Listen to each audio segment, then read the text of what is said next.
توفر فلوسك في البنك بس مش شايف انها بتكبر. ممكن تكون مش فاهم الفرق بين الادخار وبين الاستثمار، ده بيخلي الفلوس واقفه مكانها او بتخسر بسبب التضخم.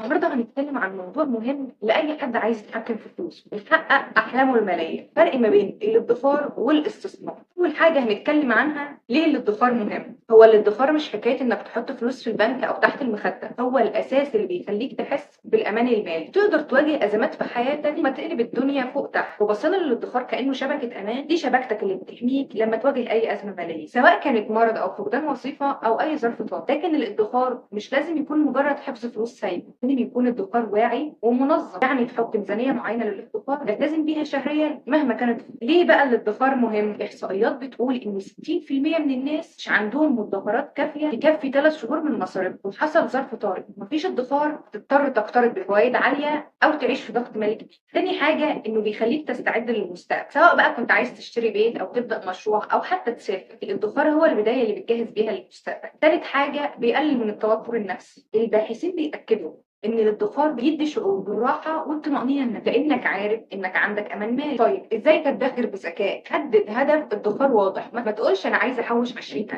لكن قول انا عايز احوش 20,000 خلال سنه عشان اقدر اسافر. في قاعده 20 30 50 دي لو استخدمتوها هتفرق معاك. الدخل بتاعنا بيتقسم ل 50% مصاريف اساسيه، 30% للكماليات، و20% للادخار.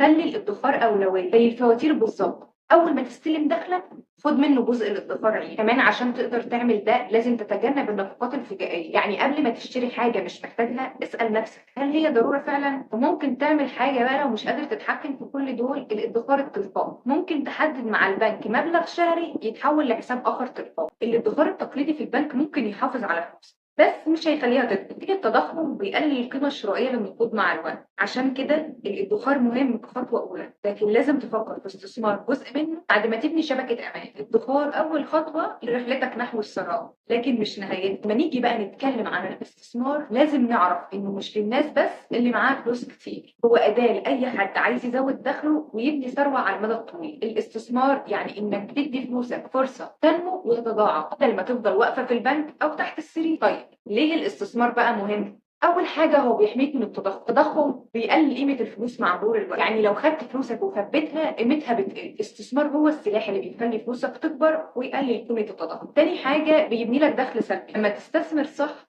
فلوسك بتبدأ تشتغل وتجيب لك دخل حتى وانت نايم، زي العائد من الأسهم أو الإيجارات أو أرباح المشاريع. تالت حاجة إنه بيخليك توصل لهدفك المالي أسرع، مش بس توفر لكن بزيادة فلوسك مع الوقت تقدر تحقق أحلام كبيرة زي إنك تشتري بيت أو تفتح مشروع أو التقاعد المبكر. دلوقتي هقول لك على أنواع الاستثمارات الأساسية اللي لازم تعرفها. الستوكس اللي هي بتكون في الأسهم، عشان تشتري سهم في شركة فده معناه إنك بتشتري جزء صغير منها، لو الشركة نجحت سعر السهم بيزيد وممكن تاخد أرباح. تاني حاجة السندات البوند، دي عاملة زي إنك بتقرض الحكومة قرض أو الشركة بيكون ليها فوائد ثابتة، مخاطرها بتكون أقل من الأسهم. ريل استيت أو العقارات، شراء البيوت أو المحلات تأجيرها وبيعها بأعلى سعر، بيكون استثمار طويل الأمد وعادة مستقر. ثالث نوع الصناديق الاستثمارية، فلوس بتتجمع من ناس كتير تستثمر في مجموعة متنوعة من الأسهم أو السندات. خامس حاجة وأهم حاجة استثمارك في ذاتك، تتعلم مهارات جديدة، دورات، تتعلم أونلاين، لأن دايما الاستثمار في نفسك بيجيب أفضل عائد.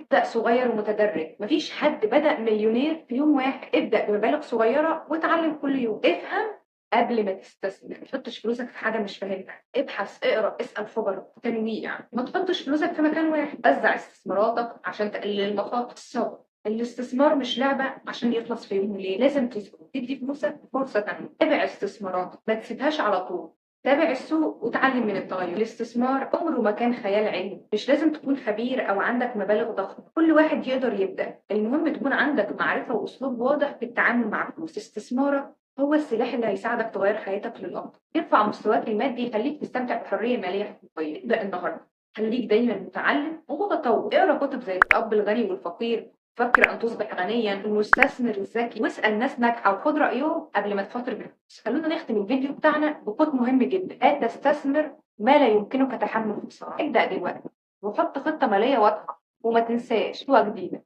درس جديد، واحنا دايما مع بعض في رحله المعرفه.